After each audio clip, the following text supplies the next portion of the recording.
මට පොඩි පණිවිඩයක් දෙන්න තියෙනවා. ඒ තමයි මේ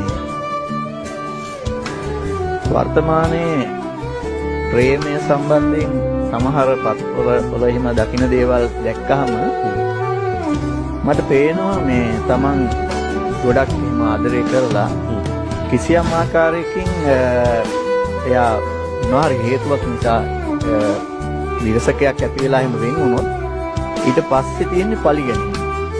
විවිධ ආකාරයක විශේෂයෙන්ම සමාජ මාධ්‍ය උදාගෙන වර්තමානයේ ඇත්තට ආදරයක් තිබුණද කියලා හිතාගන්න බෑ ඒ කරන දේවල් දිහා දැක්කම. මට හිතෙන්නේ එහෙමනම් ආදරයක් තිබිලා නැහැ කියලා. ඒ හින්දා මට දෙන්න තියෙන පණිවිඩය තමයි ලැබීම හෝ නොලැබීම යනු ඒක අපේ සංසාරයේ දෙයක්.